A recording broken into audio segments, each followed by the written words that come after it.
Hello everyone, once again welcome to my channel San study Mantra. आज की इस वीडियो में हम स्टार्ट करने वाले हैं next topic, that is the system approach. The system approach is the method of problem solving that views a system as whole, focusing on the relationship and interaction between its part. मतलब क्या है? System approach एक ऐसा method होता है, मतलब basically एक problem solving method होता है। किसी भी ऑर्गेनाइजेशन में आप जाओगे तो वहां से आपको अलग अलग प्रॉब्लम सॉल्व, बेसिकली अगर आप टेक इंडस्ट्री में जाओगे तो आपको किस तरीके का काम मिलेगा कि आपको कोई ना कोई प्रॉब्लम सॉल्व करनी होगी। कोई भी एल्गोरिथमेटिक प्रॉब्लम हो सकती है, कोई भी टेक्निकल प्रॉब्लम हो सकती है, तो उन प्रॉब्लम्स को कैसे सॉल्व किया जाता है।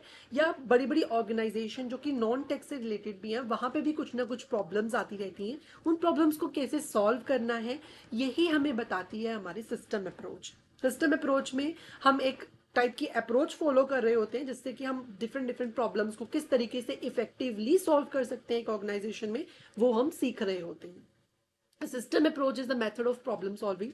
प्रॉब्लम को सॉल्व करने का एक बहुत ही इफेक्टिव मेथड होता है system approach, that views a system as whole, जो कि एक पूरे सिस्टम को पूरा एज अ होल लेकर चलता है। फॉर एग्जाम्पल, हमारी कोई भी मशीनरी है, लाइक कंप्यूटर मशीनरी है, उसको हम पूरा एक सिस्टम मान के चलेंगे। हमें पता है, हम पहले चैप्टर्स में पढ़ के आए हैं कि सिस्टम जो होता है वो सब कंपोनेंट से का कॉम्बिनेशन होता है, वो सब आपस में इंटरैक्ट करते हैं, उससे एक पूरा सिस्टम बनता है। पर अभी हम बात कर रहे हैं सिस्टम अप्रोच। सिस्टम अप्रोच में हम सिस्टम को पूरा एक लेकर चलते हैं, हम सेपरेट कंपोनेंट्स की बात नहीं करते। हम बात करते हैं एक पूरे सिस्टम की, जो कि एक साथ काम कर रहा है, मतलब कैसा परफॉर्म कर रहा है उसकी हम बात करते हैं, एक पूरा system focusing on the relationship and interactions between its part. और इसमें हम बात करते हैं कि उसके पार्ट्स के बीच में कितना ज़्यादा इंटरेक्शन है, कितना ज़्यादा रिलेशनशिप है, उस चीज़ पे डिपेंड करती है हमारे सिस्टम की परफॉर्मेंस।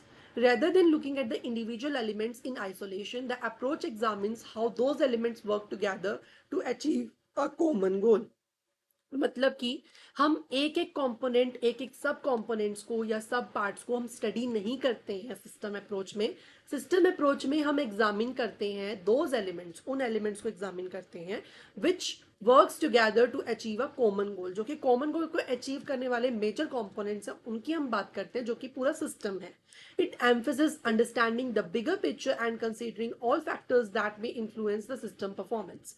और इसमें जब हम सिस्टम अप्रोच की बात करते हैं तो हम सिस्टम को एज अ होल लेकर चलते हैं, मतलब सिस्टम एक, हम अलग अलग कंपोनेंट्स को नहीं हम गिनते, हम सिस्टम को सिर्फ एक सिंगल यूनिट मानते हैं और हम उसे इंप्रूव करने की कोशिश करते हैं, जिससे हमें एक सिस्टम का पूरा बड़ा पिक्चर देखने को मिलता है, मतलब एक बड़ा फ्रेम देखने को मिलता है, जिसमें हम देखते हैं कि एक पूरे सिस्टम को एज अ होल कौन कौन से फैक्टर जो है इन्फ्लुएंस कर रहे हैं, जो कि उसकी परफॉर्मेंस को डिग्रेड कर रहे हैं या इंप्रूव कर रहे हैं, उन पे हम फोकस करते हैं।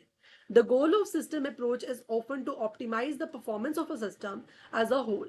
मतलब जो मेन गोल है सिस्टम अप्रोच का, वो यही है कि एक सिस्टम की ऑप्टिमाइजेशन की जा सके, एक सिस्टम को ऑप्टिममली इस्तेमाल किया जा सके एक ऑर्गेनाइजेशन के गोल को अचीव करने के लिए एज अ होल।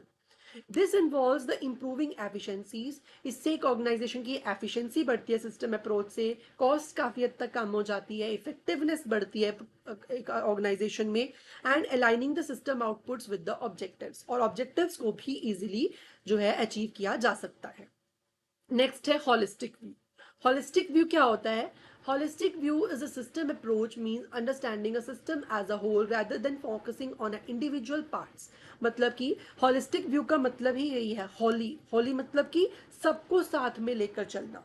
ठीक है, होलिस्टिक व्यू में हम बात करते हैं कि हम पूरे सिस्टम को एज एक सिंगल कंपोनेंट मान रहे हैं, rather than focusing on each individual सब components। मतलब सब components या individual parts के ऊपर हम फोकस नहीं कर रहे, हम सिस्टम को एक सिंपल सिंगल यूनिट मान रहे हैं।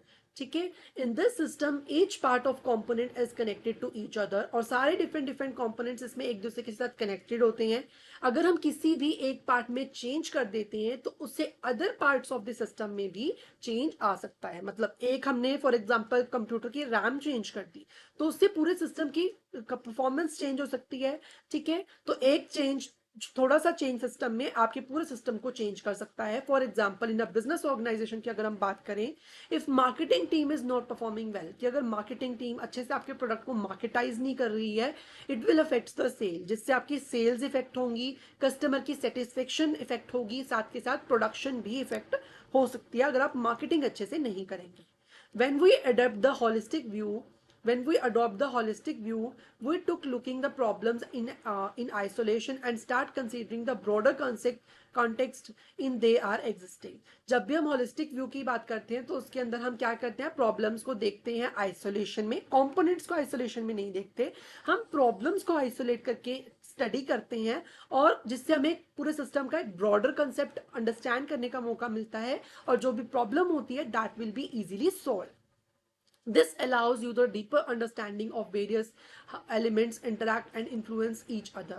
मतलब कि एक दूसरे कंपोनेंट्स को जो है कैसे इफेक्ट कर रही हैं चीज़ें, जो एक कंपोनेंट है वो दूसरे कंपोनेंट्स को कैसे इफेक्ट कर रहा है उसकी परफॉर्मेंस के ऊपर, ये हम इजीली स्टडी कर सकते हैं, अंडरस्टैंड कर सकते हैं अगर हम सिस्टम अप्रोच या होलिस्टिक व्यू को अपनाते हैं. By adopting a holistic view, organization systems or organizations can be betterly handle a complex situations. मतलब कि अगर कोई ऑर्गेनाइजेशन होलिस्टिक व्यू को अडोप्ट करती है, उसे अपनाती है प्रॉब्लम्स को सॉल्व करने के लिए, या सिस्टम अप्रोच को फॉलो करती है, तो एक ऑर्गेनाइजेशन बहुत सारी कॉम्प्लेक्स प्रॉब्लम्स को, कॉम्प्लेक्स सिचुएशंस को इजीली हैंडल कर सकती है. The approach helps them to the bigger picture. इससे बिगर पिक्चर हमें देखने को मिलती है किसी भी प्रॉब्लम की, ठीक है, which leads to making the smarter decisions, जिससे कि स्मार्ट डिसीजंस लिए जा सकते हैं, creating plans that supports long term success. और ऐसे डिसीजंस जो हैं सिस्टम अप्रोच की वजह से या होलिस्टिक व्यू की वजह से लिए जा सकते हैं, जो कि लॉन्ग टर्म में एक हमारे सिस्टम को इम्प्रूव करने के लिए या उसको बढ़िया बनाने के लिए हेल्पफुल रहेंगे. Instead of just solving a problem, मतलब प्रॉब्लम को टेम्पररीली सॉल्व करने की जगह होलिस्टिक व्यू जो है प्रॉब्लम की रूट कोज को फाइंड करता है और पूरे सिस्टम को इंप्रूव करने की कोशिश करता है. This means the solution are flexible. इस तरीके से हम कह सकते हैं कि होलिस्टिक व्यू में या सिस्टम अप्रोच में हम जो भी डिसीजंस लेते हैं प्रॉब्लम को सॉल्व करने के लिए, वो काफ़ी फ्लेक्सिबल होते हैं, साथ के साथ सस्टेनेबल होते हैं, मतलब लंबे समय तक लॉन्ग टर्म सोल्यूशन हमें प्रोवाइड करते हैं, which helps to avoid future problem, जिससे कि फ्यूचर प्रॉब्लम्स अराइज नहीं होंगी, दैट में अराइज फ्रॉम क्विक फिक्सेस. मतलब छोटे मोटे फिक्सेस से उन प्रॉब्लम्स को ठीक किया जा सकता है, जो कि फ्यूचर में प्रॉब्लम नहीं करेंगी. ठीक है, अभी इस वीडियो में इतना ही. अगर आपको वीडियो अच्छी लगी हो, वीडियो को लाइक करें, चैनल को सब्सक्राइब करें. Thank you so much for watching.